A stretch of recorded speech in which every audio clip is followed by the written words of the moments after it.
English learners, welcome back to Mr. Daily English Podcast, your warm and friendly place to develop real, authentic English fluency through genuine conversation practice.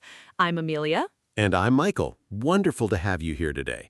Amelia, today's topic is something I think about constantly because it is quite possibly the most important breakthrough in language learning. Absolutely, because today we're talking about something that separates people who speak English fluently from people who have studied English for years but still struggle. We are talking about training your brain to think in English, to actually process language in English rather than translating back and forth from your native language. And here is what most English learners do not realize. This is not just a nice skill to develop.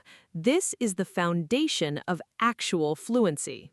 Because you cannot speak fluently if you are translating in your head. You cannot listen fluently if you are translating. You cannot think fluently if you are translating. The moment you learn to think in English, everything changes. Your speech becomes faster. Your listening improves dramatically. Your confidence soars. Before we start, please subscribe to Mr. Daily English channel and turn on the notification bell because today we are giving you the exact techniques that transform English learners into fluent English speakers. So get your notebook ready. Let us begin. Let us start with something fundamental. Why does thinking in English actually matter? Because language is thinking. When you think in a language, you become fluent in that language. When you think in your native language and translate, you are always one step behind. Can you explain what happens in the brain? Sure. When you translate, several things happen simultaneously. 1, your brain activates the language center for your native language. 2, it processes the thought in your native language. 3, it searches for the English equivalent. 4, it translates. 5, it finally produces the English. So there are 5 steps when you translate. 5 steps that take time, that create mistakes, that make you sound unnatural. What happens when you think directly in English? Only 1 step. Your brain activates the English language center. It processes the thought directly in English. It produces English immediately. So it is dramatically faster. Exponentially faster. And it sounds completely natural because you're not translating, you're just thinking. This is why native speakers speak so fast. They are not translating, they are thinking. Exactly. When you learn to think in English, you begin to speak like a native speaker, not because you sound like them, but because your brain is processing the same way their brain processes. So learning to think in English is learning to become fluent. It is the single most important breakthrough in language learning. Now, how do you actually train your brain to think in English? That is what we are going to cover in detail today. Before you can change a pattern, you need to understand your current pattern. So let us talk about how your brain currently processes English. Most English learners have a brain pattern that looks like this. They hear English, their brain immediately translates to their native language, they understand the native language translation, their brain then translates back to English to produce a response. So it's English, native language, understanding, English, response. Exactly.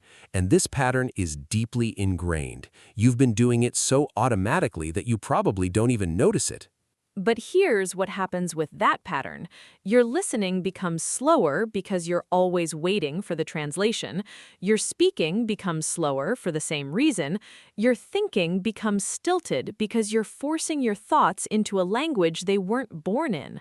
And native speakers notice this pattern immediately. Even if your grammar is perfect, they hear the delay. They sense the translation happening. So how do you know if you're translating? Several signs. 1, you pause before speaking. 2, you look confused while listening. 3, you struggle with idioms because they don't translate literally.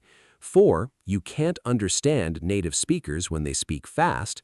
5, you can't think of anything to say even though you know the vocabulary.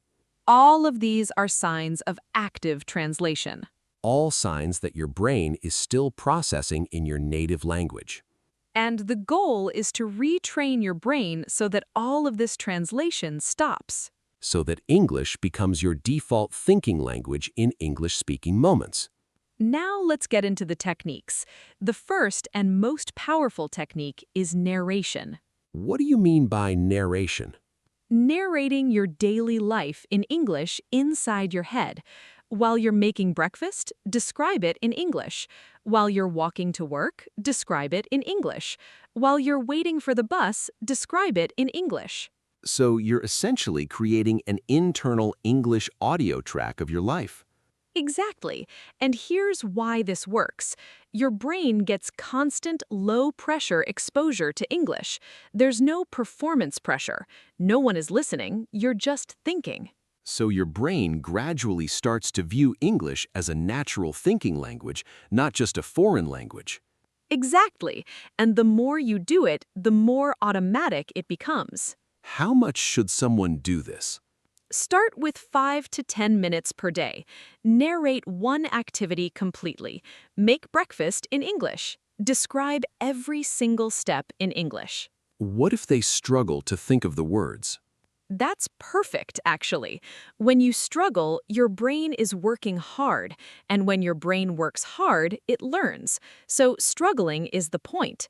You pause, you think, you find the word, your brain remembers that word because you worked to access it. So the difficulty is actually the learning mechanism. Completely. An easy activity teaches you nothing. A difficult activity forces your brain to engage. Give me an example of what this narration sounds like. Sure, making breakfast in English might sound like, I'm walking to the kitchen. I open the cupboard. I take out the bread. The bread is fresh. I put 2 slices in the toaster. I wait for the toaster to pop. Now I'm taking the bread out. It's perfectly golden. I put it on a plate. Now I'm getting butter from the fridge. So it's very simple. Present tense, simple vocabulary, just describing what's happening. Exactly. You're not trying to be eloquent, you're just narrating your life in English. And your brain gradually internalizes the patterns of English thinking. Yes, because you're doing this constantly, your brain realizes English is useful. English is happening in your real life, so your brain starts using English naturally. The second technique is deeper. It's about changing your internal monologue, your self-talk. What is internal monologue? The constant voice in your head, the voice that criticizes you, that makes comments about what is happening, that plans your day, that worries about the future. Most people never notice it, but it is constant. And you want people to do this internal monologue in English? Yes, instead of thinking, I am tired today, think, I am feeling quite tired this morning. Instead of thinking, I made a mistake, think, that was not quite what I intended to say. Let me try again. So you're training your brain's self-talk to happen in English. Exactly. And this is actually more powerful than narration because it is happening constantly, every moment, every thought. How do you switch your internal monologue to English? It takes intention. For the first week, you probably forget constantly. Your brain defaults to your native language.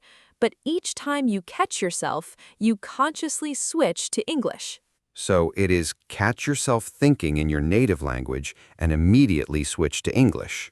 Yes, and gradually, your brain gets tired of switching, so it just stays in English, because English becomes the path of least resistance.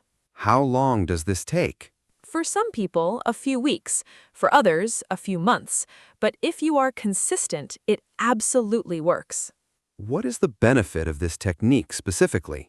Your thinking becomes English, which means when you speak, the thoughts are already in English, so your speech becomes fluent immediately.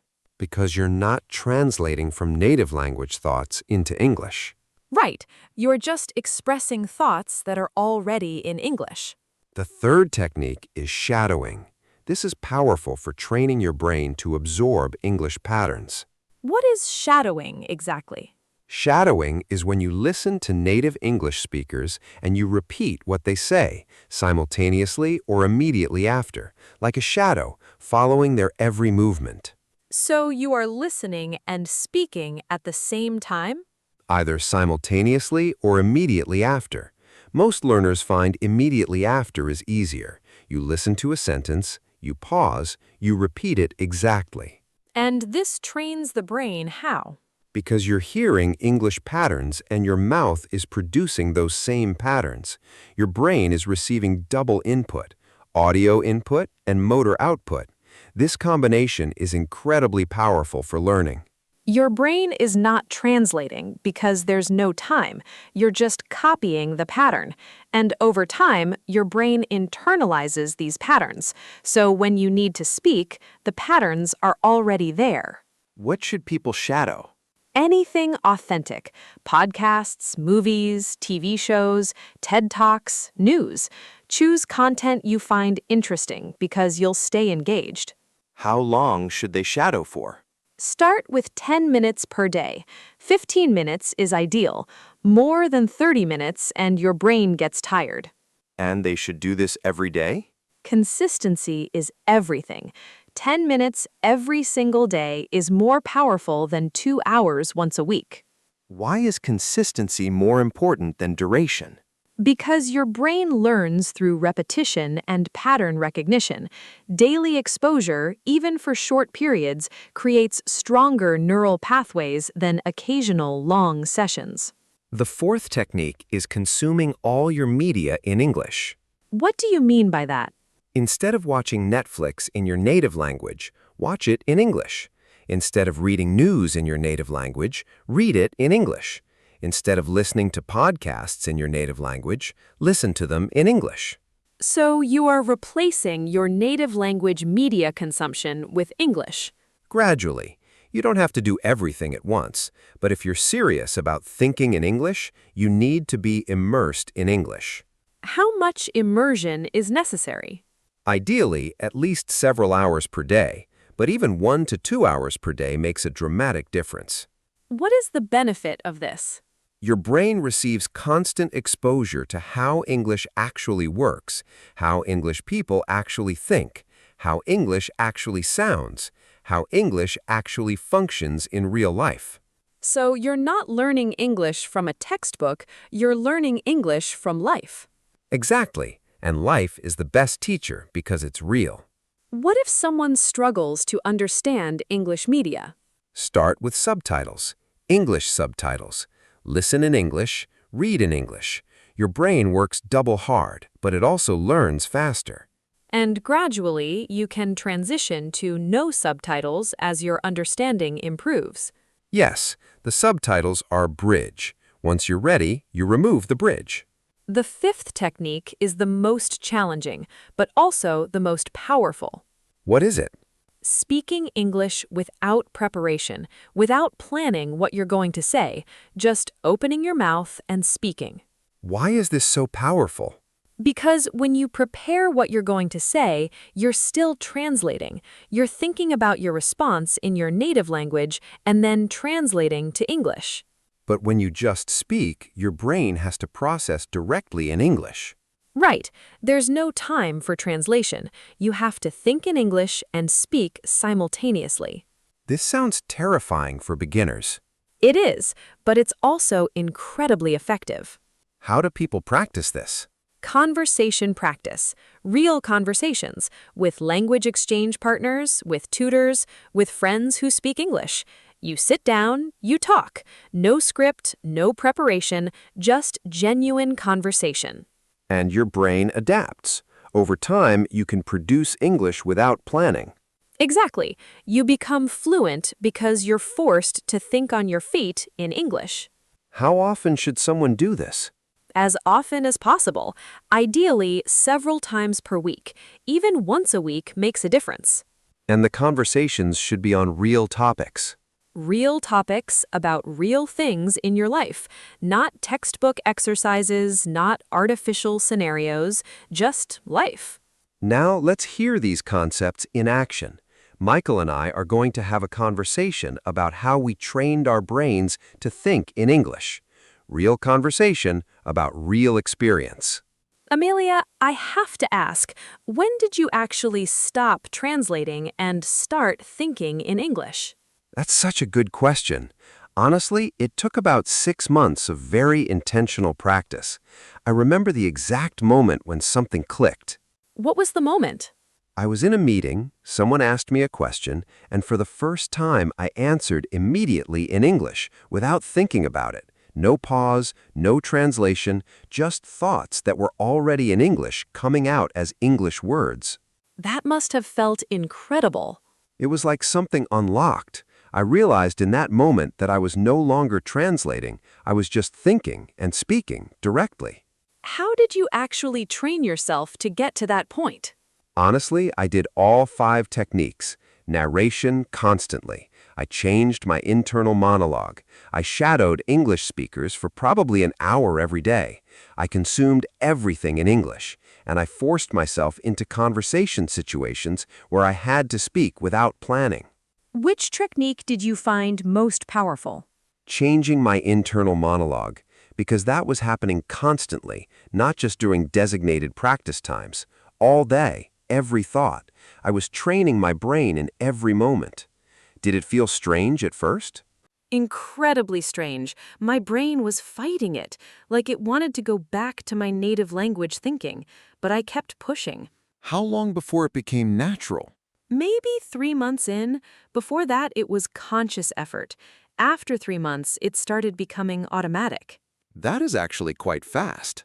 It felt slow at the time, but looking back, 3 months to retrain your brain is actually incredibly fast. What happened after you made that shift? Everything changed. My listening got faster, my speaking got faster, my confidence exploded because I was no longer afraid of not knowing what to say. I could just think and speak. I want to start this seriously. What should I do first? Start with narration. Just pick one daily activity and narrate it completely in English, every single day. Do not skip. Build that habit first. How long? At least 2 weeks. Build the habit, get comfortable thinking in English about concrete things, then add the internal monologue training. And then the other techniques? Do not try to do everything at once. You will burn out. Start with narration, add internal monologue, then add media consumption, then add shadowing, then add conversation practice. So, progressive, building on each technique. Exactly. Your brain needs time to adapt. Give it time. Amelia, what was the biggest challenge you faced while training your brain to think in English? The biggest challenge was frustration, because for weeks, nothing felt natural. It felt like I was constantly struggling, like I was working incredibly hard for no visible progress. How did you push through that? I had to remind myself constantly that I was building neural pathways, that invisible work was happening, that my brain was adapting even though I could not see it. Did you have moments where you wanted to give up? Absolutely. I remember thinking, this is so much harder than just translating. Maybe I should just accept that I translate and stop torturing myself. What made you keep going? Honestly, I could see tiny moments of progress. I would have a conversation and realize I had not translated at all. Or I would narrate my breakfast and it suddenly felt easy instead of hard. These tiny breakthroughs kept me going. So you were looking for progress, not perfection. Exactly. I was not waiting to suddenly become fluent. I was celebrating that one conversation where translation disappeared, one moment where thinking in English felt natural. And gradually those moments became more frequent. Exactly. More frequent, longer lasting, until finally, thinking in English was the default. What would you tell someone starting this journey right now? I would tell them, it's going to be hard. It's going to feel strange. Your brain is going to resist. But if you stay consistent, if you do these practices every single day, your brain will adapt. How long until they see real progress? Real noticeable progress? 3 to 4 months, but they'll start to feel subtle progress within weeks. That's actually quite encouraging. It is, because it means they don't have to wait years, just a few months of consistent effort, and their English fluency transforms dramatically. Now, let's talk about common mistakes people make when trying to train their brain to think in English. What's the first mistake? Trying to do too much too fast. They hear about all 5 techniques and they try to do all 5 simultaneously. Their brain gets overwhelmed. They burn out. So pacing is important. Critical. Add one technique at a time, master it, then add the next. What's the second mistake? Being inconsistent. They practice for 2 weeks intensely, then they take a week off, then they try again. But your brain needs constant, consistent input. So consistency beats intensity. Absolutely. 15 minutes every single day is better than 2 hours once a day. What's the third mistake? Being inconsistent when they hit a difficult word. They encounter a word they don't know, so they stop and translate. But translation breaks the flow. It breaks the thinking process. What should they do instead? Keep going. Make a mental note to look the word up later, but do not break the thinking process to translate. What's the fourth mistake? Listening to English that is too advanced for their level. They try to shadow native speakers at natural speed when they are still intermediate level. They can't keep up. They get discouraged. So material should match their level? Initially, yes. Once you're advanced, challenge yourself. But beginners and intermediate learners need material at their level. What's the fifth mistake? They compare themselves to native speakers. They think, I should sound like a native speaker by now. But that's unrealistic. The goal is thinking in English, not sounding native. So the goal is fluency, not native-like pronunciation. Exactly. You can be completely fluent with an accent. An accent doesn't matter. Fluency does. Before we finish, let's collect the essential concepts from today's episode. Translation delay, the lag that happens when you're translating between languages. Solution, stop translating. Think in English directly. Narration, describing your daily activities in English inside your head. This trains your brain to process English naturally. Internal monologue, your self-talk. Changing this from your native language to English is one of the most powerful techniques. Shadowing, listening to English speakers and repeating what they say. This trains your mouth and brain to produce natural English patterns. Media immersion, consuming movies, podcasts, books in English. This exposes your brain to authentic English naturally. Unscripted conversation, speaking without preparation so your brain has to think in English immediately. Neural pathways, the connections your brain creates when you practice. These pathways strengthen with repetition. Consistency. Doing practices every single day is more important than doing them intensely once a day.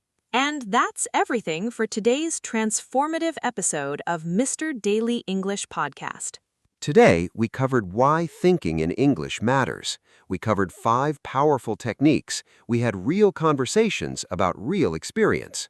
And most importantly, we gave you a practical roadmap, a clear path to moving from translating to thinking directly in English. Now here's our challenge for you. Comment below and tell us which of these 5 techniques are you going to start with. Be specific. I'm going to start narrating my breakfast every morning for 2 weeks. Or I'm going to change my internal monologue starting tomorrow.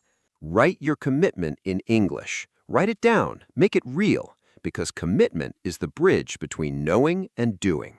And please, if this episode resonated with you, if you recognized yourself in the translation trap, please give this video a huge like right now. That one tap helps this podcast reach thousands more learners who are struggling with the same thing. And share this episode with a friend, because this transformation, learning to think in English, is one of the greatest breakthroughs a language learner can have. If you're not subscribed yet, please hit that red subscribe button right now and turn on the notification bell. Because every single week we bring you episodes that literally change how you speak and think English. And next day, we're exploring something equally powerful: how to overcome the fear of speaking English, how to move from hesitation to confidence. That's one episode you absolutely cannot miss. So subscribe now, turn on that bell, and we'll see you there. Until then, keep training your brain, keep thinking in English, keep moving towards fluency. Your brain is more powerful than you know. Use it, train it, speak in English. Fluency is not talent, it's training. So train smart, train consistently, and you will achieve fluency. We are so incredibly proud of every single one of you. See you in the next episode. Keep thinking in English, keep growing, keep achieving. See you next day.